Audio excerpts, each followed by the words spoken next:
दोस्तों finally Indian smartphone market में Realme ने उनकी Realme 13 Pro सीरीज के स्मार्टफोन्स को लॉन्च कर दिया है। आज की इस वीडियो में आपसे बात करने वाला हूं Realme 13 Pro Plus 5G smartphone के बारे में। आपको Realme 13 Pro Plus 5G smartphone लेना चाहिए या फिर नहीं लेना चाहिए, सेम इसी क्वेश्चन के ऊपर हम बात करने वाले हैं और आपको सारी चीजें बताने वाला हूं। स्मार्टफोन में कितना अपग्रेड है, क्या चीजें हैं, क्या डाउनग्रेड है, क्या प्रॉब्लम्स हैं, आपको इस पर अपना पैसा इन्वेस्ट करना चाहिए या फिर किसी और मॉडल के साथ में जाना चाहिए। वीडियो को लास्ट तक देखते रहना। इसके साथ अगर आपने अभी तक चैनल को सब्सक्राइब नहीं किया, सब्सक्राइब भी कर लेना।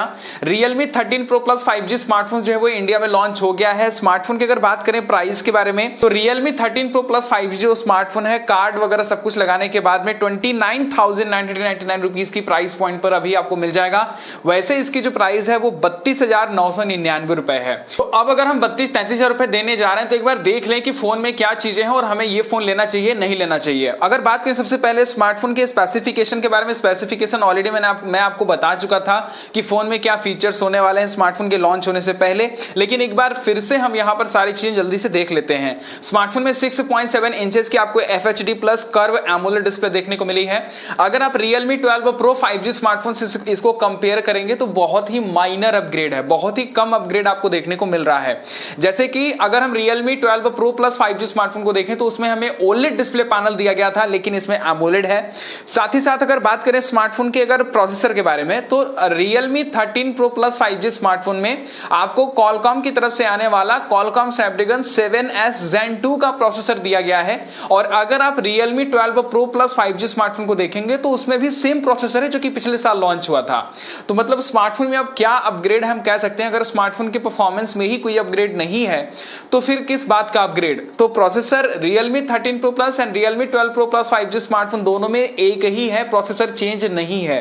साथ ही साथ अगर बात करें स्मार्टफोन की डिजाइनिंग के बारे में, अगर आप डिजाइनिंग को देखेंगे तो Realme 12 Pro Plus 5G smartphone की डिजाइनिंग और Realme 13 Pro Plus 5G smartphone की डिजाइनिंग 90% सिमिलर है। अगर आप कैमरे के मॉड्यूल को सिर्फ और सिर्फ देखेंगे तो कुछ चीजें चेंज की गई हैं, हाइपर कैमरा वगैरह ये सारी चीजें इन्होंने लिख दिया है।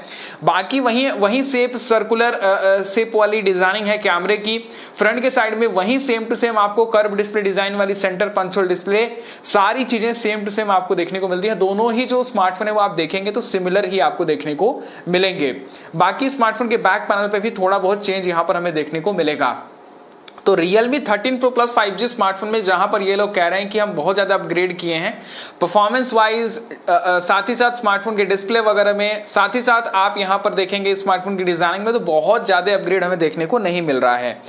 मेन अपग्रेड कहां है वो बात कर लेते हैं। इन्होंने सिर्फ और सिर्फ स्मार्टफोन के कैमरे को फोकस किया है। Realme 13 Pro Plus 5G smartphone में इन्होंने इस स्मार्टफोन के कैमरे को इन्होंने कहा है कि हम DSLR टाइप की फोटो ये जो स्मार्टफोन है वो कैप्चर करेगा। साथ ही साथ इन्होंने स्मार्टफोन के कैमरे पे काम किया है। इसमें 50 मेगापिक्सल का आपको सोनी का LYT सेंसर देखने को मिलता है जो कि विथ OIS आपको देखने को मिलेगा 701। साथ ही साथ 8 मेगापिक्सल का सोनी अल्ट्रा वाइड कैमरा आपको देखने को मिलने वाला है। 50 मेगापिक्सल का के सोनी का LYT 600 पैरास्कोपिक टेलीफोटो लेंस यहां पर देखने को मिलेगा जो कि 3x ऑप्टिकल जूम के साथ में आने वाला है। साथ ही साथ 32 मेगापिक्सल का सेल्फी कैमरा यहां पर दिया गया है। 4K 30 FPS वीडियो रिकॉर्डिंग का ऑप्शन भी यहां पर अवेलेबल है। तो अगर आप Realme 13 Pro Plus 5G smartphone को देखेंगे तो कैमरा वाइज ये स्मार्टफोन तो मतलब थोड़ा बेहतर है। बाकी चीजें अगर आप देखेंगे तो उसमें बहुत ज्यादा अपग्रेड हमें पिछले वाले मॉडल से देखने को नहीं मिलता है। In fact Realme 12 Pro Plus 5G जो स्मार्टफोन था उसमें भी सेम हमें पैरास्कोपिक टेलीफोटो लेंस वगैरह देखने को मिल रहा था। बात करते हैं कि आखिर इस फोन को लेना चाहिए नहीं लेना चाहिए और किसको ये जो स्मार्टफोन है वो परचेस करना चाहिए। अगर आप Realme 13 Pro Plus 5G smartphone को देखेंगे तो ये अपने प्राइस सेगमेंट के हिसाब से, हालांकि कैमरे के मामले में तो ये बेस्ट डिवाइस है क्योंकि इस प्राइस पर अगर आप देखेंगे तो कोई भी और जो स्मार्टफोन है नॉर्मली पैरास्कोपिक टेलीफोटो लेंस वगैरह इतनी हाई क्वालिटी का प्रोवाइड नहीं कर रहा है। ये सिर्फ और सिर्फ आपको Realme ही प्रोवाइड कर रही है। तो इसमें आपको जो कैमरा है वो पैरास्कोपिक टेलीफोटो लेंस देखने को मिलेगा। डिजाइनिंग भी ठीक ठाक है। बैटरी लाइफ इसमें आपको थोड़ी बेटर देखने को मिलेगी।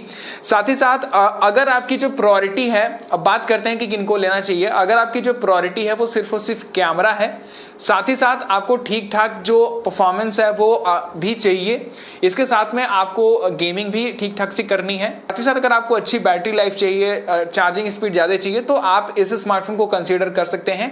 लेकिन अगर आपकी मेन प्रायोरिटी कैमरा है तभी, अगर आपकी मेन प्रायोरिटी कैमरा नहीं है अगर आप गेमिंग के लिए या फिर परफॉर्मेंस वाइज स्मार्टफोन को देख रहे हैं तो ये फोन आपके लिए नहीं बना है, देन आप किसी और स्मार्टफोन के साथ में जा सकते हैं। अगर सिर्फ और सिर्फ आपको कैमरे को ही देख करके फोन को परचेस करना है, then Realme 13 Pro Plus 5G smartphone एक बेस्ट ऑप्शन है।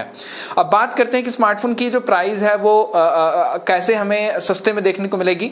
तो यहां पर कार्ड पे ऑफर चल रहा है, अगर आप कार्ड को लगाते हैं तो फर्स्ट फ्लैश सेल वगैरह में ये स्मार्टफोन आपको 29,999 रुपीज की प्राइस पॉइंट पर देखने को मिलेगा, और ये आई थिंक बेस्ट प्राइस है Realme 13 Pro Plus 5G smartphone के लिए। तो ये कुछ डिटेल है Realme 13 Pro Plus 5G smartphone के बारे में। अब यहाँ पर एक चीज मैं पर्सनली बोलना चाहूंगा, जो लोग भी Realme का स्मार्टफोन परचेस करने के लिए प्लान कर रहे हैं, देखिए Realme के स्मार्टफोन्स में एक प्रॉब्लम आ रही है कि अगर आप Realme के स्मार्टफोन को यूज कर रहे हैं और उसमें कंटिन्यूअसली अगर सॉफ्टवेयर अपडेट आ रहा है और साथ ही साथ स्मार्टफोन आपका 4-5-6 महीने पुराना अगर हो जाता है, तो ऐसे में ये लोग स्मार्टफोन की क्वालिटी को डिग्रेड कर रहे हैं। मेरे पास में खुद ही मैं Realme का फोन यूज कर रहा हूं, मेरे पास में Realme का GT Neo 3T है और उसमें जितनी बार सॉफ्टवेयर अपडेट आ रहा है एक नई प्रॉब्लम आ रही है। जब मैंने फोन को लिया था तो स्मार्टफोन में कोई प्रॉब्लम नहीं थी, हीटिंग इशू भी नहीं थी। अगर मैं इस फोन को डायरेक्टली अगर AC वगैरह में भी हम फोन को यूज कर रहे हैं, यूज नहीं भी कर रहे हैं, फिर भी फोन हीट हो रहा है, ऑटोमेटिकली हीट हो रहा है। तो ये जब से सॉफ्टवेयर अपडेट आया है, जितनी बार इसमें आता जा रहा है, नई नई प्रॉब्लम्स इसमें आती जा रही हैं।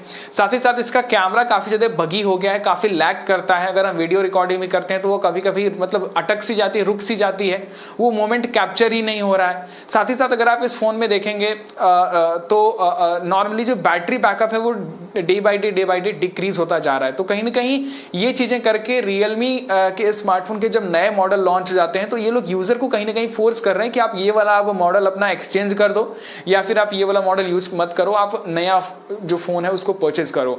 तो ये चीजें नहीं होनी चाहिए। अब आई थिंक कि Realme 13 Pro Plus series launch हो गई है, Realme 13 Pro लॉन्च हो गया, तो अब मैं उम्मीद करूंगा कि जिन लोगों के पास में Realme 12 Pro सीरीज के स्मार्टफोन अभी हैं उनको इस टाइप की प्रॉब्लम देखने को ना मिले। वैसे आप Realme 12 Pro सीरीज के स्मार्टफोन को अगर आप यूज कर रहे हैं तो आपके साथ में क्या चीजें हो रही हैं, आपका डिवाइस कैसा काम कर रहा है, हमें जरूर से अपना ओपिनियन कमेंट बॉक्स में लिखना मत भूलना। और कितने सारे Realme यूजर्स ने इस टाइप के प्रॉब्लम को फेस किया है जो कि मैं फेस कर रहा हूं, आप ये भी अपना ओपिनियन हमें जरूर से कमेंट बॉक्स में लिखना मत भूलना। फिलहाल दोस्तों उस वीडियो में अगर आपको वीडियो पसंद आई तो वीडियो को लाइक करना, और इसके साथ अगर आपने अभी तक यार चैनल को सब्सक्राइब नहीं किया, सब्सक्राइब ही कर लेना।